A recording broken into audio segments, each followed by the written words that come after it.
The crew worldwide, from Cali to Twitter, real hardcore fans, boxing ass niggas, consistency cops, police the views, we'll pull up receipts for any debate you choose. Shout outs to Clan Archie for the dope production. Ring gang stay with the best discussions. Ring gang radio. Like I think I would. That's why I would like to see Lomachenko versus Tank, because I think Tank has a lot of things that can really trouble Lomachenko. But except experience. Yeah. Very funny. You know, but yeah, I mean, like I said, I mean, Campbell certainly does have the physical attributes to actually make this an interesting fight. I mean, and obviously we just have to. Will he have? I mean, did he actually learn something from the Linares fight and the Mendy fight and all these fights? You know, these other fights in between to give Lomachenko a good. I mean, run for his money. Like I said, I said before, 135. I think he's hitting the ceiling, and like I said, Lomachenko has not looked as invincible as he did at like featherweight or 130. The different matchups. I'm telling you, that's what it is. Yeah. Look, if he was fighting a bunch of crawlers, niggas would be like, man, let him go to 140, shit. Right, yeah. Well, all I gotta say is I hope Luke Campbell does better than the last Olympic gold medalist. Not gonna say his name. Yeah. Bars. Although that one at least is making some sort of comeback, back to relevance, But yeah, of course, that's another fight where where a lesson was learned. Just because two fighters are highly skilled doesn't mean that equals a great fight. That doesn't always happen that way. Just because it was during that period where I thought we learned that with Bradley and Alexander. Oh God! Please don't even mention that stinker. I tried to forget about that, and you brought it back up. Man. Well, shit, I never thought Bradley was a good boxer. I was just disappointed that Devin didn't knock him out. Devin did something horrible that pissed me off even more. What a horrible fight that was, God, I'll God, bring that up. Damn it, LB. I'm over here just getting disgusted. I'm over here just grimacing. I'm all by myself. You know the good fights I done brought up tonight. Y'all go crucify me. Fucking Bradley and Alexander. Fuck. Ugh. Horrible. All right. Now you know what? Campbell and Lomachenko could end up looking like DeMarco and Linares. Okay, that's good. Yes. Okay, I can see that. Depending on who's going to be the first one to open up food. Blood. On the forehead. Though. Pause. Who's going to be the first one to rock the crimson mask? Yeah, because honestly, the Kovalev fight is taking away the steam from the Lomachenko fight. As it should. Yeah, because no.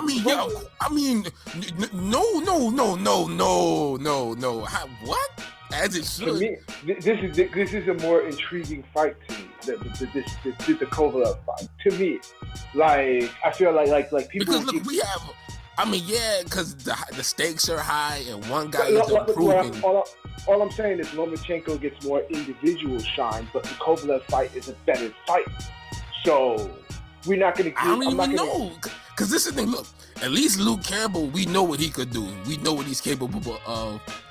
We know that he has a style and the dimension that could give Lomachenko a good hard fight, because we seen the Linares fight. And at least, Campbell's more proven than Yard. And, Lomachenko, in his prime, he's not old or past it. He didn't just have to, beat somebody in a fight that he should have won, in his last fight. Nah, so. I get that. I do. My thing is this. Regardless of what we find out about Yard, whether he's legit or not, the fight itself will not disappoint. Like, I can't see it not exciting. Like, I agree with you on that. Hell yeah. But I feel like, but this is the thing. Kovalev's type of fight, that shouldn't overshadow the type of fight that Kovalev's having. It shouldn't overshadow a pound for pound level guy, #1 in the world, 2-time gold medal winner, fighting an established, contender that is world class that we know about. Word. I mean, come on, it's just like Joshua Ruiz overshadowing Canelo Jacobs. I get it. Maybe it's just me thinking like with Lomachenko Campbell, I have some type of idea of what I'm getting, whereas the Kovalev Yard fight has so many more layers to it, makes it more intriguing to me. But all those layers lead to one thing: a motherfucking fade. So I'm all good with that. But with Campbell, Lomachenko, I don't know. Honestly, I don't know what we're gonna get out that fight. I just know it's gonna be close. I just know it's gonna be competitive. I mean, we can either get a competitive knockout, we can get a one-sided knockout, we can get a draw. It's not really 50-50, but it's not like Lomachenko's probably the favorite because of who he is, whoever who he's beaten. But there's a lot could happen in that fight. But with Yard and Kovalev, it's like, you just gonna, an ass whooping coming, and then the undercard, an ass whooping coming in that too. So I mean, but we know the ass whooping is coming, but we don't know how it's gonna be delivered and who's gonna be delivering it. That's true too. Oh man. So yeah. But I guess we should get used to them, the pound for pound fighters getting overshadowed. I mean, because Andy Garcia and Granados fight overshadowed the Terrence Crawford Amir Khan fight. Literally I'll say this. Literally the only way I'll be disappointed with the fade that happens this Saturday is if it happens on some Charlo Lubin shit. Because then I'll be like, that was a fade, but that ended too quick. That'll be literally the only way I'll be there. yeah, that'd be. That's like spilling your drink as soon as you found your seat at the damn movie theater or some shit. Oh yeah, and you're late. Yeah, or the fucking you sit down getting ready to eat, and then some fucking fat nigga comes into your aisle and just fucking bam, just knocks into you and fucking spills your popcorn. Oh, popcorn all like you bastard. Yeah. Oh, but man. Either way, hey, I'm cool. I'm cool. Cool with both. We just hope that the boxing gods will show us favor for these next couple of weekends. That's what it's all about. Just like I said, we gotta make the proper offerings to appease them. We bring to you real gems, real talk in the world of boxing podcasts. We give you this offering. Who's gonna be sacrificed to the boxing gods? We give your hard pound for pound stars and superstars hard times by talking the real shit that no one else will say. Right, we give them bars. We're giving you bars. I'm saying we give you custom made videos of ill shit. You know what I'm saying? And hopefully. And forgotten fades, and fades forgotten. And hopefully, that'll be enough for them to show favor and appease them and bless us. Because it's been a while since we've been blessed on this boxing stuff. So we had little fights here and there, like the Ortiz and Roscoe. It's been little scraps, but nothing where. Nothing has gotten us that from that feeling we had from the Pacquiao Thurman fight. Like, yes. That fight game. I don't think I've had any higher feeling of being everything's right in the world of boxing than watching a 40-year-old Filipino fighter, damn near fighting 20-something years. And was able to defeat a top welterweight champion, an undefeated prime one at that too. Shut up. I don't want to talk about it no more. Hey, you just gotta keep it real, man. I know. It is real talk. I ain't gonna lie, that was the performance of the year so far. Like just that and the J-Rock and Herd, like those two fights. Like, well, we're getting a sequel to that, which should be interesting. Yes, that should be. Wow. At 160. I mean, no, it's still at 154, right? Yeah, it's still at 154. Wow, damn. We might. I ain't gonna lie. J-Rock might win that even. Like more. I mean, less competitive. I think this might be this. We could be seeing Heard's last fight at 154. Oh yeah, for sure. Especially if J-Rock is, is being like he's adamant. It's like, bro, we're gonna take this drug test, bro, and you're gonna have to find some way to boil down to 154, bro. Whatever you've been doing, you ain't gonna be doing that shit for this fight, bro. He looked big in that damn first fight. Shit. Hell yeah. I mean, J-Rock don't look small either now. I think J-Rock could eventually go to 160. I think he will. It still looked like he could make 154. So hey, do what you do. But Herd should be at Herd. Wow. Herd should be at 168. Really, that's the. Herd is a big. I mean, I'm bigger than Herd, but Herd is a big guy. Yeah. I've seen him in person. He's way too I don't know how he makes 154. It's impossible. Yeah. I mean, there be some good fights at 160. Shit, let me get an Andre and a Herd fight. Right? Shit, let me see that. Shit, let me finally see a Munguia Herd fight. I want to see that shit. Oh God! These niggas I like to see that too. You know what I'm saying? Niggas won't take a step backwards, man. They're just gonna throw heat at each other for 12 rounds. I want to see that shit. If it's not happening at 154 when they were both champions, like they were at the beginning of this year, that I want to see it at 160 when they're not champions. You know what I'm saying? That shit ain't changed. Herd Charlo. Yeah. Well, we never got that. So. Oh yeah, the big Charlo. Oh, the big one now. Yeah. So Herd Korobov, I don't care. Yeah, Herd could get into a whole damn bunch of good fights at 160. As long as the advantages. He just won't have the advantages at 160 that he had at 154. I mean, we did see that with. I think he's still gonna have some advantages. Like I still depend on who he's matched up with. Shit. Well, I mean that fight that he had on the Wilder undercard didn't bode well for his future at 160. Yeah, because I mean, that dude was a middleweight and not one that was a hard puncher, and he was bullying Herd all around this motherfucker before Herd stopped him with that body shot. That was an eye raiser right there. So, I mean, it was his first fight back, but yeah. Yeah, that was true, but I didn't expect that. I mean, like I said, it was bad when the theater was just like, what the fuck. I mean, yeah, P were there too. We were there together. Like, what the fuck? Yeah, like people was like, "Yo, what the fuck?" Because everyone was like saying, "Herd is catching work." People were like, "Come on!" No one pays to see Thanos get back down. Yeah, and knock the person, and then knock the guy out with like a phantom ass body shot. I know what. Oh, like, nah, you don't want to see, be getting whooped on, and then he pull a gem from his asshole, and Yeah, exactly. Look at the good win, and oh wow. Oh man, but yeah, that's the feeling we're talking about. Like, just the feeling of these fights, and then seeing these fights play out in a way that it's just like memorable. That's what we haven't had in quite. I wouldn't say it's been a long while, but it's been too long, I would say.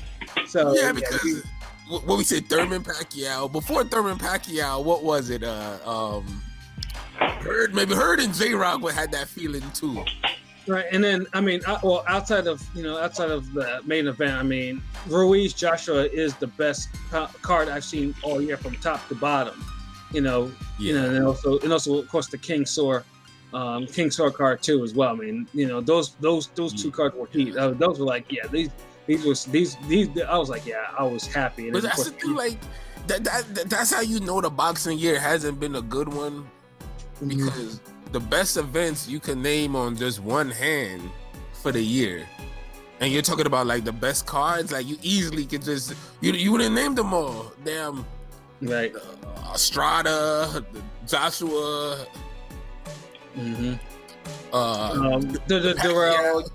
Darrell Yildirim card. I mean, that one was actually pretty dope. You know, we need to start seeing great cards around the top dogs, though. That's the thing. But you know, like you said, you know, we got 2 good main events coming up. You know, that Kovalev Yard and that Lomachenko Campbell. And maybe, you know, after this fight, Lomachenko could, you know, put down the controller, you know, turn it off, you know, and leave, you know, Fight Night UK career mode alone. I don't know why everybody likes these UK tours, you know, although this one wasn't that bad, you know, it's 2 fights so far, but that Crawler fight was, damn, that was a waste of time, you know. That was the that was the Amir Khan fight for Canelo. Pure waste of time. Like, it didn't do anything for nobody. You know, it took maybe 3 years off a Khan career. Yeah. You know, it was an unfortunate means to an end, and you know, you got what you got, man. At least he ended it brutally, but you know, how Crawler became no more contender, that's a whole nother story, a whole nother conversation. but you know what? I'm gonna end it with this. That's why it's so important for the top fighters to set the standard in the sport and make the fights when they're supposed to happen, put on the great performances when they're supposed to, and do what it do. Because one nigga do some fuck shit and it just beget some more fuck shit, then everybody else is copying that shit. From Canelo taking that fucking Khan fight, you had a chain of events that really kind of just beat up boxing and just altered shit. Like, niggas had the time stone. It's because of Canelo Khan, we had Golovkin Brook. Let's be real. That's the only reason that fight happened. Yeah. When marinating goes wrong. Yeah. When marinating goes wrong, and of course there were casualties in that war too. Now look how that affect Brook. Yeah. Brook went from a prime welterweight champion to someone who could probably go blind in his next fight. Exactly. Now hold on, that's not it. So okay, now Spence is kind of low-key going through the same shit Golovkin going through. What he do? He do the shit that Golovkin did, but only because Golovkin did it because he saw Canelo do it. So now fucking Spence, from after the Brook fight, which he benefited from all of this shit anyway, he fights Garcia. I mean, he does his thing, but then he later does the Garcia fight, which is what? The same shit we just seen with Brook Golovkin, fucking Canelo, Amir Khan. Same spin-off shit. Well, Brook Canelo, the real person we can blame for that. Sorry, Golovkin, the real person that we can blame for that is goddamn you, Chris Eubank. Yeah, yo, real talk. Honestly, he do get some blame because him not taking that fight. Yeah, that was, yeah. Yeah, that was a good fucking fight. Not like he was up, over his head. That's still shit. That's a good fight now. Yeah, it is. But yeah, when you see how that happened, like all these, and now you got Lomachenko playing UK career mode, fighting Corolla, and now Luke Campbell. Although the Luke Campbell fight is decent, right? But all of that from this one motherfucker doing one cherry pick. Yeah. Well, now then once the cherry picks start going wrong, then that's gonna be a whole other thing. No, you know what? Amir Khan, yo, you know what? You're right. You said a cherry pick going wrong. Well, you know what? Fuck it. Amir Khan's cherry pick over Chris Algieri before he got cherry picked by Canelo is what started all this shit. Yeah. Yep. Yeah. Boxing, it's for every action is a chain reaction. That's because this is where this is the bad part about fucking the marination, because like a lot of these guys either marinate by like giving us some bullshit fights like these where it's like, what's the point? Or they fight a guy that like actually can give them a real live chance on an off night. So it's like, what the hell? Like A lot of these guys aren't even good enough to be like just fighting anybody as a cherry pick because take it one bad night and bam, all these like I don't know. It's just kind of I'm kind of mad. I'm just kind of mad we never got heard Charlo. Yeah. These niggas is marinating, and both of them lost. And it's like that one shouldn't be should have happened. There's no excuse for that because at least with guys like Canelo and Golovkin and Spence, these guys are at the top tier in their division, where like you have these other guys like Charlo and Hurd aren't good enough to where you know that they'll be able to stay undefeated or not lose before they fight each other because they're not good enough to be like that. Right. One wrong yeah, fight, they're not mega stars either. So it's like a win at their prime against another guy in their prime could help elevate them to a superstar status. But it's like a lot of these guys, they not trying to catapult themselves into these bigger fights. You know, they just want to take, you know, they just do the formula. You know, I'll fight a guy coming off an injury or a long layoff. You know, he has a decent name. Let me beat him. Oh, barely handle him. Okay, let me fight somebody who's a little better. Like niggas just recycling in everybody. I'll say this. I don't mind building up to a fight as long as they do it the right way. But it seems like these days they don't know how to. Because you guys remember this. You remember back in the days when they used to build up fights and they used to like when you knew two guys were on a collision course, they'd be talking about the other one. They'd even have the other one at their fights, even commentating and shit. We called it Zab versus Costa Zoo. Yep. They were on each other's undercard, like fighting on the same card. Like they don't know how these guys these days. These promoters don't know how to build up. Like if you're gonna marinate it, do it the right way. But yeah, no, I feel like Ramirez and Hooker was a fight that was marinated correctly. True. Because you had Hooker fight Saucedo on ESPN. You know, Ramirez was fighting top contenders. And then boom, you know, they both made their title defenses. You know, the other two good Prograis and Taylor, they in the tournament, so you really got to focus on Hooker and Ramirez, and you know they did their thing, and then boom, they unified and had a good fight. Yeah, right. but the real fight that has to be like done, in my opinion, is of course Ramirez and Prograis. So that's the one that's kind of still being marinated. But but look at that, you know.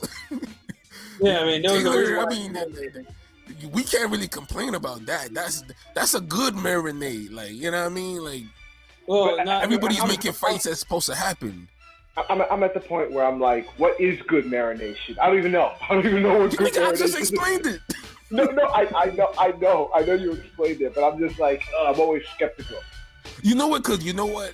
We don't get it. It's like we don't get it. So when we do get it, we almost don't even notice we're getting it. Yeah, I didn't even notice. Like, it's just some regular ass fight. Like, but they led to something though, and there were some solid regular ass fights. They weren't like you see how with Canelo after he fought Cotto, everybody's like, okay, all right, we gonna get that Golovkin fight next, or at least in a fight or two. Amir Khan, Beefy Smith, Chavez Jr., nigga. But that's what I'm and for Canelo, I mean, like Canelo should be fighting better competition than that. Like look, he could have got the Amir Khan bag. That was bad, but he could have righted that wrong and fought Andre during that time. He could have fought a Charlo. All these fights were available, and if you're the top guy, we already seen you fight Lara, Trout, Floyd, so we know you can make tough, hard fights happen if you want to. So why didn't those fights happen? Because those were just three bullshit fights. Those were spinoffs. That was like, let me see, like a nigga saying, you know, I'm gonna quit this TV show to be on another show that runs at the same time on the same channel. Then I'm gonna come back on the season finale on my show. Like, yeah, nigga, I'm back. Yeah, the other shit ended too. So yeah, what's going on over here? We got some new niggas. Like, come on, man. So Yeah, you gotta love boxing, man. Boxing. Yeah. Theater of fades, fuckery, and the unexpected. Right, exactly. Well, and real talk. Real talk, and I think it's a good place to stop for tonight. LB, do you have any final thoughts? I'm hyped for the boxing. You know, it's a good podcast. You know, you hear the enthusiasm, the love, you know, and admiration we have for this sport. Y'all make sure y'all check us out, ringgangradio.com. Y'all subscribe to the YouTube. Definitely. Y'all want to see more bars and boxing. Y'all also subscribe to the Ring Gang TV on YouTube and on the Twitter, you know, IG, all of that. Y'all got the bars and boxing. Y'all got the new one with Kovalev and Yard that's out. Y'all check that out. You know, y'all share that. Y'all like it. You know, it's y'all want to see some more shit. We got some other shit cooking up for y'all too. So that's all I got to say. Ringgangradio.com. You know, take over. Yes, sir. P. I just gotta say, let's have a good weekend of boxing. Long live Ring Gang. Subscribe to everything. Follow Ring Gang Radio on everything. Go to the website, Twitter, Instagram, everything. Yes, sir. Yep, and I third all those thoughts. Oh, P, were you talking? Oh no. It's a unanimous. Hold on. Now one of us gonna have a draw and be like, nah, you know, y'all niggas can't go to this place too. Like I got me some Canelo judging. You know, there's this one guy on YouTube that y'all should check out. Exactly, you know what I'm saying? So yeah, I mean, like I said, you know, third, you know, you have to subscribe to everything, you know, our YouTube, our Podomatic, our Stitcher, our Google Play, our Apple Podcast, all that. You know, just make sure you know show love in the YouTube, everything. You know, yeah, you know, Ring Gang, keep it moving, man. You know, we always got things cooking. You know, we always got things, you know, to hit y'all with, man. So, you know, for the ones who have been calling, listening, you know, like I said, you know, we appreciate y'all. We appreciate y'all listening and everything like that.